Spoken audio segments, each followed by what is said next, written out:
Welcome everyone, thank you very much for coming along and giving up some time during your lunchtime for lots of different people from lots of different backgrounds. Great to see everyone here. I get the joy of doing the introduction. First of all, just a little bit about the bid before I then hand over to Lucy, who will seamlessly then do the introduction to Chris. Very nice to see Chris. Chris is here, so he's made it, so that's good. Good to have a speaker there, otherwise Lucy's improvising for like 20 minutes of it on a subject she knows nothing about, which would be challenging, yes, which is, as I say, Chris's specialism, so that's fine. So I always make the assumption that no one fully understands what a bid is whenever we're talking about, so bids work on behalf of the business community in the geographical area. Ours is basically the inner ring road of Norwich. And businesses contribute into a pot to do projects and activities that they feel would add value to their working and trading environment.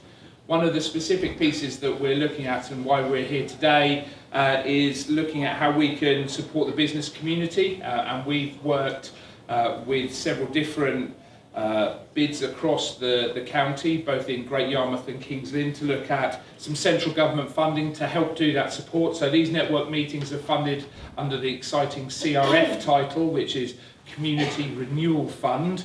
Very easy, everyone loves an acronym, but much easier to use the full words. So what it really is here for us to be able to support the business community. This is trying to provide information and some interesting talks and networking opportunities on different subjects, and Chris is going to do his today. I've also been informed as part of the Onwards Norwich piece, which we're in today. This is our business hub funded through that element. We've just found out that our first tranche of free digital and media skills training courses have now all been filled, so that's really good. So the second tranche will come out hopefully shortly. This week. So nodding this week, they'll be launched. We've got some space left on the reducing the cost of businesses and becoming a net zero champion. So hopefully that will inspire some others. And we also have the free leisure and hospitality training as well to support the evening and nighttime economy. And I know that we've still got some courses running there. So please pass the word to those either you work with or through your networks. It would be great for people to be able to access this. We've had hundreds of businesses go through already, which is great for Norwich, and we know that there's similar uptake in King's Lynn and Great Yarmouth as well. So I've rambled on incoherently for a little bit about the bid. I'm now going to pass over to Lucy to do the introductions to the talks, the networking, and Chris. Thank you very much, Lucy. Cheers. Thank you very much, Stefan. Hi everyone, it's so lovely to see lots of familiar faces and lots of new faces. I'm Lucy Marks, I'm the MD of Norfolk Network. We're a business membership organisation, and we bring together very forward-thinking founders and directors of small and growing businesses, also academics and students, and don't do that, that's just putting me off, together with a common purpose really, that we all really want to build something, build our businesses, build ourselves, and we want to do that through the exchange of quality and practical knowledge. And also peer support, which is really important, and to build those relationships. We're member-led, very much member-led, so my role is to get people really contributing and participating as much as they can, so they can get connected and it can be very active and hopefully a vibrant community for everyone. We do a lot of internal events for members, we do external events like this as well, and this platform is very exciting. I'm really pleased to be working with Norwich Bid. They're a very forward, progressive organisation, and they share my passion for promoting the vibrancy of Norwich. So it's very exciting. I'm kept very busy at the moment until the end of June, because we're scheduling a speaker every Tuesday at 12:30, so you can follow that. And today, I'm really delighted that Chris is going to talk number 9. So Chris, as you probably all know, is the Chief Exec of Norfolk Chambers. He's got a very entrepreneurial background, been working with digital startups and organisations of lots of different sizes and backgrounds. He's also a successful founder of It's For Me, which is the UK's first online broker for car insurance, and also House Revolution, which was the UK's first disruptor on the online as an online estate agent. So, lots of really interesting background, and I'm really interested to see how you set your goals. So please give a very warm welcome. Well, goodness me, what an honour it is to be part of these talks, and some amazing speakers have gone before, all 9 of them, with amazing ones to come, so hopefully I'll be able to slot neat in the middle of being in the amazing category. So thank you for the opportunity.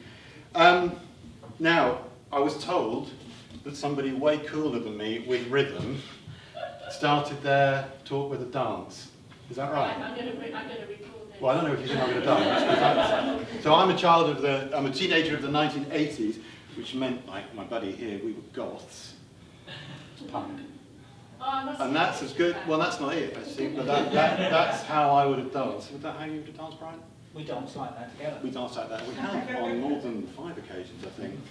However, my very lovely wife of some 25 years decided about 5 years ago that to strengthen and cement our marriage, that the thing to do was to go and learn Lindy Hop dancing. Have anyone done that? Which, if you know me, will know that every part of me would be utterly unfamiliar and uncomfortable with learning Lindy Hop. So we only went twice, and it was at the Talk Norwich, and it rained both times, and it was a bit of a miserable affair. But the one thing I do remember was the poor man's Charleston. Are you going to do this with me, or are you going to stay there? Which so I'm going to teach you the poor man's Charleston. By being the poor man's Charleston means that it's a copy, it's not the real Charleston. So basically, you've got to stand there, and you've got a bob, and you've got to go back, 1, forward, 1, and then round. Back, 1, forward, round, and then round. So there you go. Thank you very much.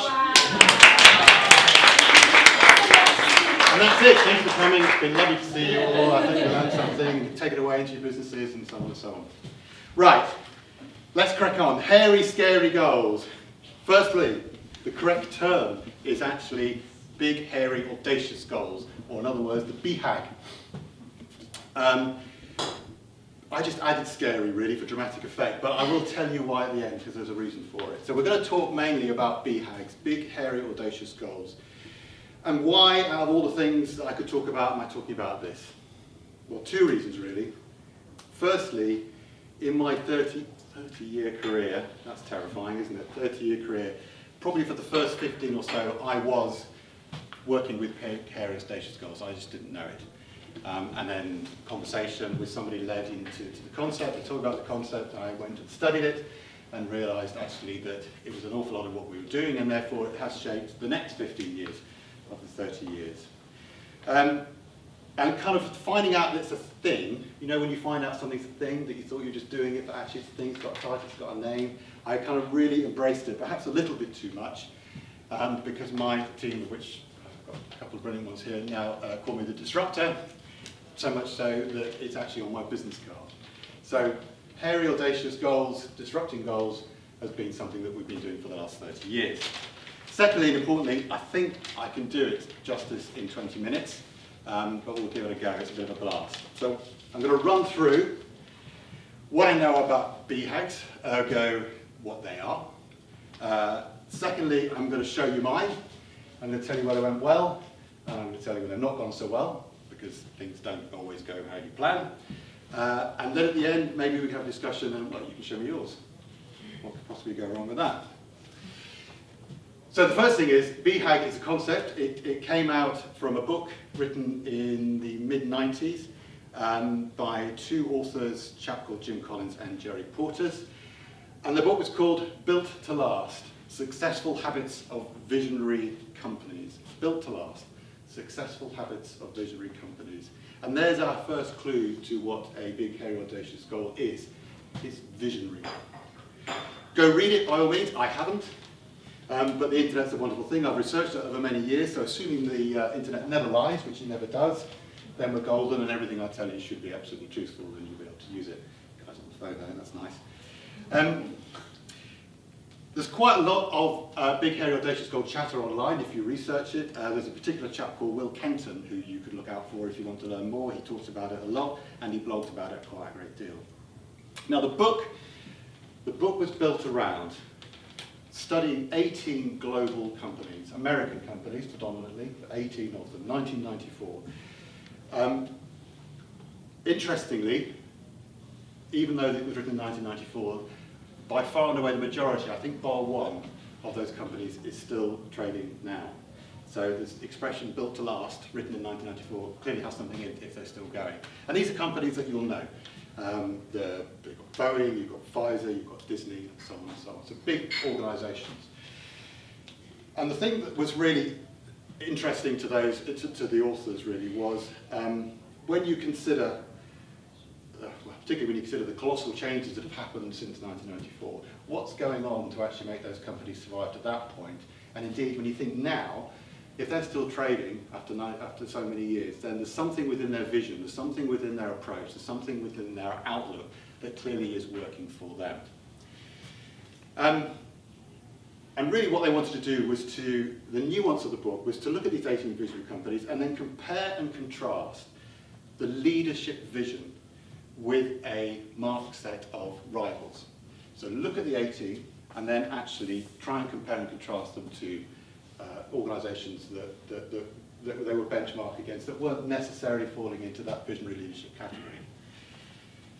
And what they wanted to know was, if vision and leadership is such an important part of this organisation, actually how does it manifest itself? What does it actually do? How does it translate? How does that behaviour work within those organisations? And what they came up with was a view from those 18 that each of those 18 had set clear and compelling goals for the organisation to strive for. Each of the 18 clear and compelling goals that the organisation can strive for. And that's our second clue to big, hairy, audacious goals. First we've got visionary, now we've got clear, compelling and striving. And the way they did that, this is where the thing starts to get quite interesting, is they took all those 18, and bearing in mind this is 1994, none of these organisations were talking to each other. There was no web interfacing, there was no LinkedIn, they were spread out all the way across America, but they all had actually adopted this particular way of behaving, almost independently. What they did was they took those 18 and they basically held them all up to the light in terms of their individual visions and goals to try and work out what it was that nuanced them, what it was that they could learn from it for the purposes of the book. And they came up with 4 categories. This is the bit that we're going to get into because this is where the exciting bit is. 4 groups that they put these 18 companies in that form the birth of the big, hairy, audacious goal. And the authors named them and catalogued them. We're going to talk about them quickly, but let me stop and go back. It's important to know that the hairy, in a big, hairy, audacious goal, does not stand for shaggy, bushy, woolly, beardy. It's not that kind of hairy. Hairy is risky, dangerous, tricky, hazardous. These are the types of goals that these organisations were setting themselves. So what you've got is big, risky, dangerous, tricky, hazardous, audacious goals. That would be a much better title. And then I decided to add scary to it as well, just to make it slightly more kind of dramatic. So, head down. Here we go. 4 types of big, hairy, audacious goal identified by the companies based on unique characteristics. And number 1, can you give me a drum roll actually, Brian? Number 1 is the target-orientated big, hairy, audacious goal. This is a single target. It's not timed, and it will continue to keep this organisation motivated even after the leaders that set it have left. Single-minded, hairy, audacious goal. The example that they got was Boeing. Boeing's target-orientated goal was set in 1950, and they actually only achieved it in 1990. And it was become the dominant player in commercial aircraft and bring the world into the jet age. That was the goal that was set in the 1950s. Big, hairy, audacious, massively, and quite scary. But it drove that industry consistently for 50 years until they achieved it. Then they made planes that crashed, and then it didn't achieve for much longer. So, but be slightly careful on some of the other things that are going on in your organisation. Number 2 is the one that you probably have come across more often than not. It's called the competitive, hairy, audacious goal. And this is about knowing your enemy. This is about targeting your enemy. This is competitive. This is rah, rah, rah stuff. This is unite the team to destroy your target opposition. It's the David and Goliath type of approach. It's the upstart business yapping at the door of the larger organisation. Nike set their competitive, big, hairy, audacious goal in the 1960s with just 2 words. Anyone know what they were? Crush Adidas. That was it. 1960, and it drove that organisation non-stop till about 1979 when they actually outperformed Adidas in the stock market. That was all they wanted to do, nothing else. Kind of bring it up to date, you can think of examples that are quite recent. Think of blockbusters, think of Netflix. Netflix's goal, hairy audacious, was to do just that. Was to crush Blockbuster, create the first digital media platform that could be accessed from any television in the world. Number 3 is the polar opposite of that. Number 3 is the role model. Big, hairy, audacious goal. Big, hairy? That's the wrong word completely, isn't it? Big, hairy, audacious goal. That's when organisations look at other organisations and think, I want to be like you, you're lovely. If only we could be just like you, everything I'm going to do is going to be driven to be just like you. And one organisation that I follow, I don't know why because I'm not a cyclist, but I do follow them, is a designer, cycling design company called Gyro. And their hairy audacious goal for being a role model was simply become Nike. That's all they want to do. Everything that they see within Nike, every piece of every behaviour, all their marketing, all their energy, their approach, their centre for excellence and learning, they just want to be like them, and that's all they do. So all they do whenever they have discussions and meetings and whatever it is are we becoming more like Nike, because that's our goal. And then finally, number 4, drum roll please Brian, stop texting, stop bidding on eBay. Thank you. This is where I spent a lot of time at. This is why the nickname of the disruptor comes. This is the transformational, big, hairy, audacious goal, number 4. Now that tends to work, certainly for me, in my career, in 2 particular ways. It breaks down into 2 approaches, a transformational, big, hairy, audacious goal. It either is within an established organisation that then decide internally to set their own transformational goals. And fundamentally change the way that they operate. Fundamentally, I mean fundamentally, every aspect of their organisation is going to change, and they're going to do it from within. And they work on the principle that actually there's nothing wrong with what we do, but there might be a lot wrong with the way that we're doing it. And you see that quite a lot, certainly the last 10 years, with organisations being caught out by digital. And feeling that their way is always going to be the same and it will come back. And they get this expression that we've used a few times, which is shrinking to greatness. They get smaller because they can't transform themselves internally. They carry on doing what they're doing, they become more nuanced, more focused on what they once did, and they don't actually shift themselves out of that way of thinking.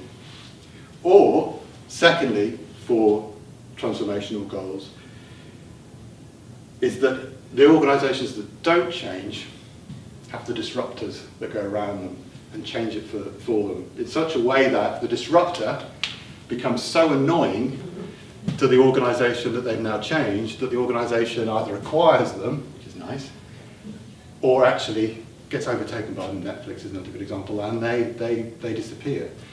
And you see a fair amount of that. So those are the 4. Most of my time has been spent in the 4th one. So as promised, let's talk about the things that went well and didn't go well. So your introduction was spot on. All of those things were absolutely real. There's 2 particular examples that I can use, I think, using both of those, and then the third one can be the work that we're doing with the Chambers of Commerce in terms of big, hairy, audacious goals. So the first one, and I would class this as the one that went well, would be the transformational from the outside of the insurance industry. And that started with a conversation when I was working for an insurance company back in the year 2000 and said, the internet's coming, you might want to be interested in that because I think it's going to change things. And the then insurance company said, I don't think so.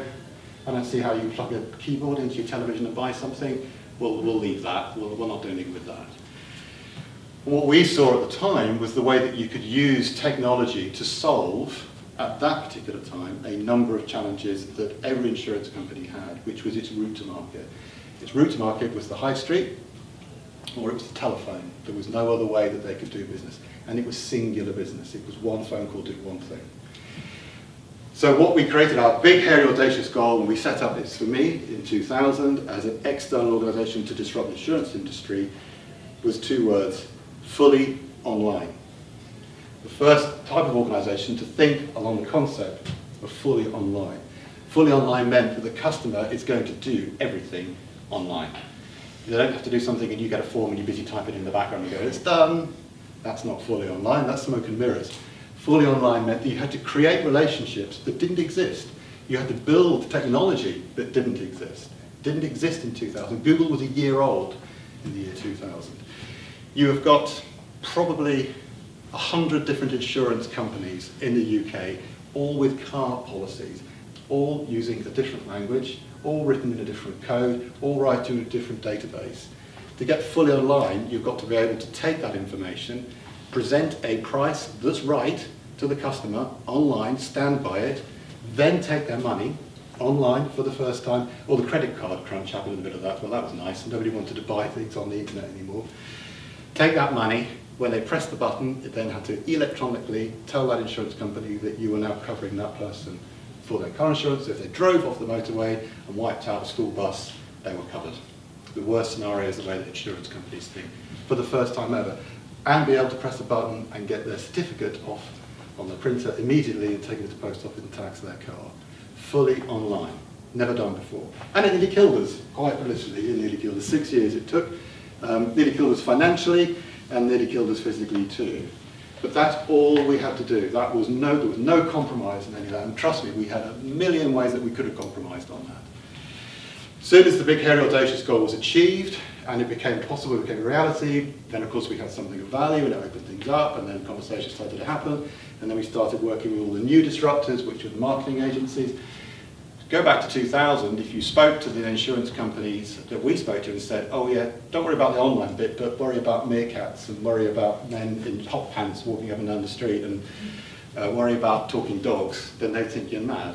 But that's what that revolution has changed. So that went well, but not necessarily without its stresses and strains. What didn't go so well was House Revolution. House Revolution was, again, an external, hairy, audacious goal. It was to transform the estate agency world. And there's a number of ways that you can do that. It's an unregulated business, whereas the insurance company industry was very heavily regulated. There's lots of them. They'd already had a digital transformation with Rightmove, so every property that you ever wanted to buy was on Rightmove. But the estate agency market was exactly the same. And we looked at that from one particular angle. There was one particular goal that we wanted to achieve in modernising estate agents. And it wasn't about price, and it wasn't about digital. It was 2 words: honesty and transparency, always. That's what we wanted to achieve.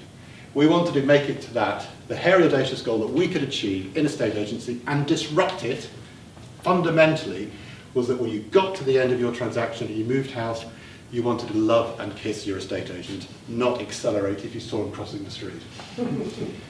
What's going wrong is not about the personality, but what's going wrong in that transaction, which is a long-winded transaction that's making that challenge happen. And if you could really disrupt something, transformationally so, what would it be? And it's to build a relationship with your customer that when things do go wrong, which they will be, it's not the estate agent that needs to be blamed, it's actually having an honest and open and transparent relationship that meant that the estate agent was always representing you, the person paying the bill.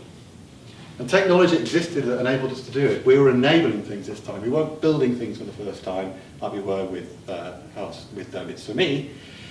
We're starting to pull things together to make something that fitted. For example, and this is one of the big ones, and it still doesn't happen. I said in my notes, didn't go so well yet, because there's still an opportunity to do this. You're welcome.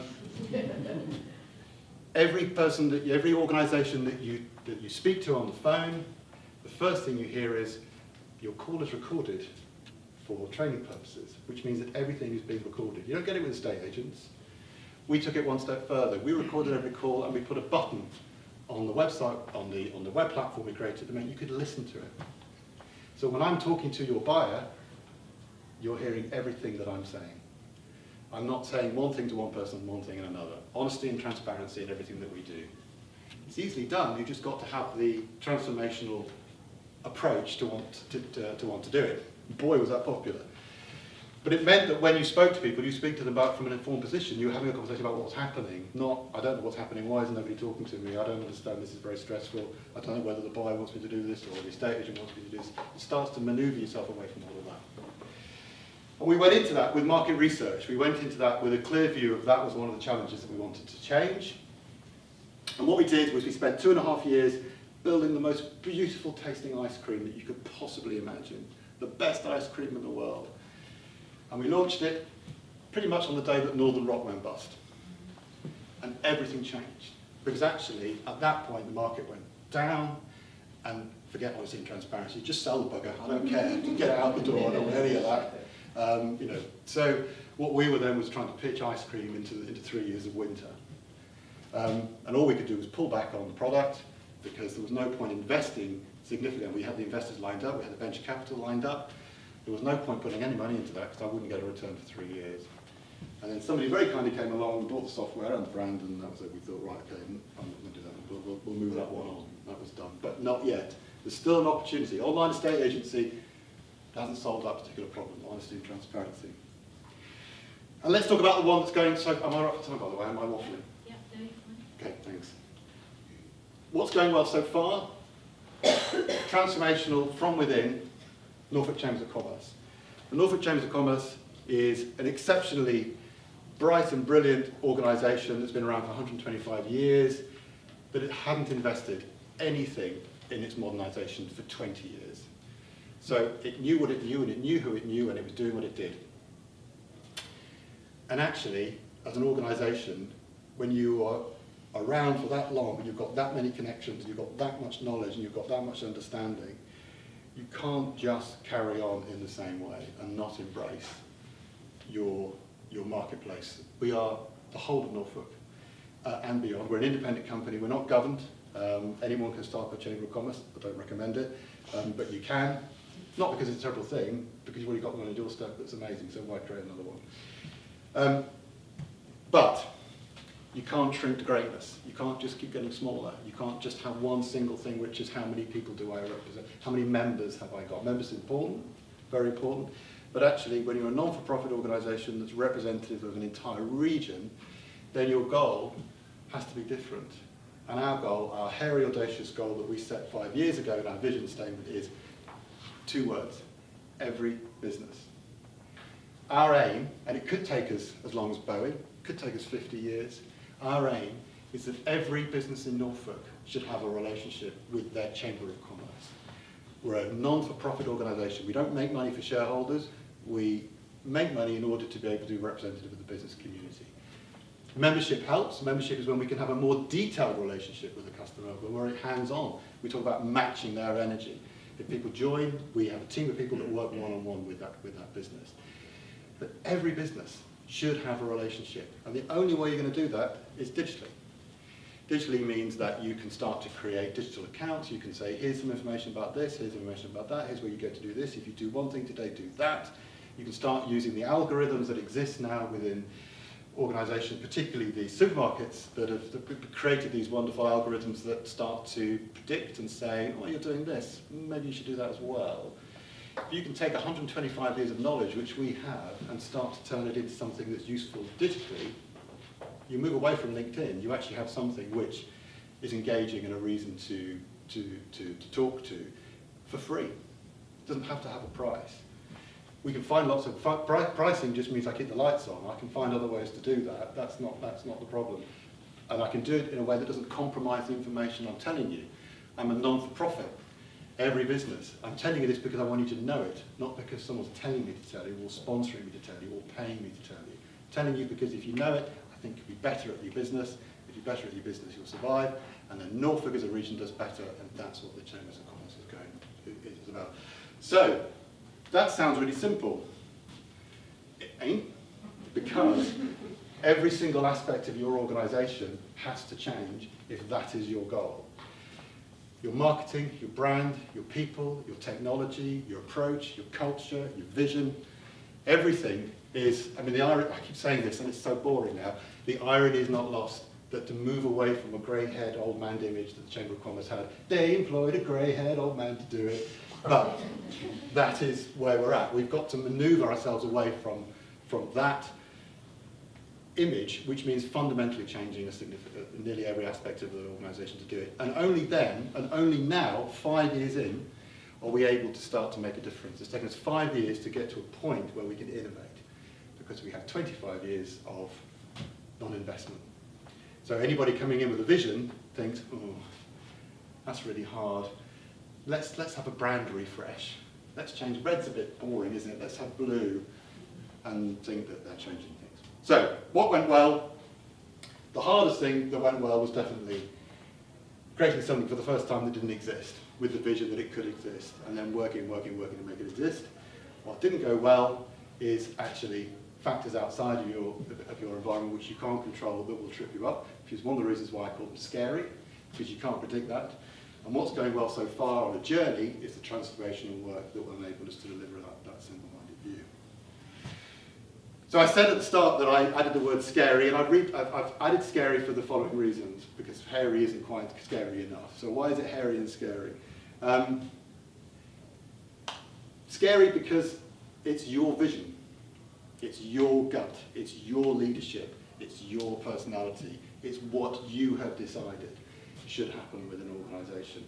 And there'll be lots of people that say you're wrong, and there'll be lots of people that say you're not doing enough, and there'll be lots of people who don't care, and lots of people don't like it because actually it changes what they did, and they quite like what they did, and now you don't want to do what they once did, and so on and so on. But if you are genuinely going to be dealing with big, hairy, audacious goals in a visionary way, you've got to have a vision. And you've got to be steadfast, and you've got to stick by it. It's going to come from your gut. It's going to come from some market research. It's going to come from all of those moments that you've all had in this room. You thought, there's got to be a better way of doing that. And then you've not done it. There's got to be a better way of shopping, and it isn't an unexpected item in the bagging area. There's got to be better ways of doing things. And you think like that all the time. And actually, the reason that no one else is doing it is because what it requires is a very clear but quite scary visionary view. The other reason it's scary is because big, hairy goals are long-term, really long-term, 50 years for Boeing, and you won't know if you've got it right for years. The guys that set that, people assume they're guys, that's a very kind of PC remark. The people that set that vision are dead. They don't know whether or not they achieved it. So you've got to be able to set something that you know can run, that the incoming CEO, the incoming this, the incoming that, unless it's catastrophically failed, I'm not going to go, I don't understand why we're doing that, let's go and do this. And you see that all the time. Of all those companies in the 18 that were used as comparisons that have gone to the wall because they just kept reinventing themselves all of the time. They didn't stick with the vision because they wanted a return within a shorter period of time. This is long term, makes it scary. Scary because transformational goals, and this one's quite prevalent for the Chamber of Commerce, and it was quite prevalent for me, is at the time that you set them, and if you take away one thing from this talk, take away this. At the time that you set them, they cannot be achieved. What you've got to do is re-engineer your organisation to make them achievable. There's no point saying, you've got goals around you that can achieve. I want to lose weight, done it. Thanks very much. It's a statement, actually. But you can do it overnight. You can do it overnight, but you can do it quickly. It's an achievable goal. When you're setting genuine, audacious goals, they're not achievable at the time when you set them, which is the reason why you get, I don't like it, I don't want to do it, it's do this, it's do that, it's do the other. And that's why you've got to be committed with the vision. And lastly, big, hairy, audacious goals don't conform to normal constraints. Normal constraints are not the drivers, like cost. And I'll leave you with this example. So when Jeff Bezos, I think that's the correct definition, correct pronunciation, when Jeff Bezos was explaining to his executive team his vision for Kindle, his hairy, audacious goal, which was to revolutionise the book market, his CFO, his Chief Financial Officer at that time, quite rightly, as his job, quizzed him and said, well, how much is this going to cost, Jeff? And his response was, how much money have we got? If you're setting a goal like that, with that much understanding, with that much vision, those things don't matter. Clearly they do, but to him, with a visionary approach, That's not the question you should be asking. It's how we're going to do it, and how do we then raise the money, and how do we go about it. That's it. You've got to show me yours now.